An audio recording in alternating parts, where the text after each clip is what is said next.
সারা দেশে জ্বালানি তেলের সংকট আরও ভয়াবহ আকার ধারণ করছে। কুষ্টিয়া সহ বিভিন্ন জেলায় ফিলিং স্টেশনগুলোতে তীব্র সংকটে ভোগান্তিতে পড়েছেন সাধারণ মানুষ। নাটোরে তেল সংকটে সড়ক অবরোধ করে বিক্ষুব্ধ জনতা। সিরাজগঞ্জে no fuel card no oil এই নীতি চালুর ফলে পাম্পগুলোতে ফিরেছে শৃঙ্খলা। প্রতিনিধিদের তথ্যচিত্রে মনোয়ার হোসাইনের রিপোর্ট। লিলি আল্ট্রাসফট সিরাম জেল, যা গভীর থেকে স্কিনে দেয় 3 গুণ সিরাম হাইড্রেশন। সিরাম জেল হাইড্রেশনে ব্রাইট থাকো সব সিজনে। কুষ্টিয়া জেলার অধিকাংশ ফিলিং স্টেশনে জ্বালানি তেলের তীব্র সংকট। অনিয়মিত সরবরাহ কারণে 38টি ফিলিং স্টেশনের বেশিরভাগই তেল পাওয়া যাচ্ছে না। ফলে সকাল থেকেই মোটরসাইকেল ও যানবাহনে দীর্ঘ লাইন, ঘন্টার পর ঘন্টা অপেক্ষা করেও প্রয়োজনীয় তেল পাচ্ছেন না চালকরা। নাটোরের বড়াইগ্রামে তেল সংকট ঘিরে বিক্ষোভে সড়ক অবরোধের ঘটনা ঘটে। দীর্ঘ সময় তেল না পেয়ে ক্ষুব্ধ জনতা সড়কে নেমে পড়লে উভয় পাশে যান চলাচল বন্ধ হয়ে যায়। পরে প্রশাসনের হস্তক্ষেপে পরিস্থিতি নিয়ন্ত্রণে আসে।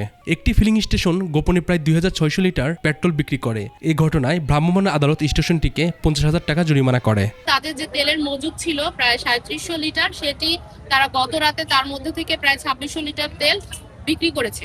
তাদের কথার সাথে কাজের মিল পায়নি এবং আমরা পরবর্তীতে তাদেরকে আমাদের মোবাইল কোর্টের মাধ্যমে 50,000 টাকা জরিমানা করেছি এবং তাদের কাছ থেকে মুচলেকাও নেওয়া হয়েছে। ফরিদপুরের সালথায় ইজি বাইকে অবৈধভাবে পেট্রোল পরিবহনে দেয় এক যুবককে 10,000 টাকা জরিমানা করা হয়।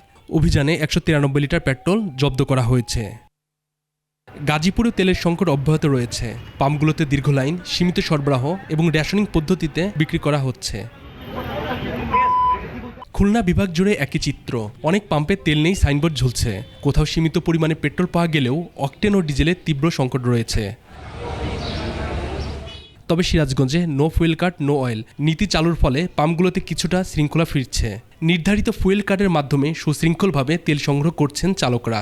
সবাইকে নিয়েই মোটামুটি আমরা একটা আলোচনা করেছি। আলোচনার প্রেক্ষিতে আমরা মূলত এই ফুয়েল কার্ডটা স্টার্ট করার জন্য সিদ্ধান্ত নিয়েছি। সংকট নিরসনে দ্রুত কার্যকর পদক্ষেপের দাবি জানিয়েছেন ভুক্তভোগীরা।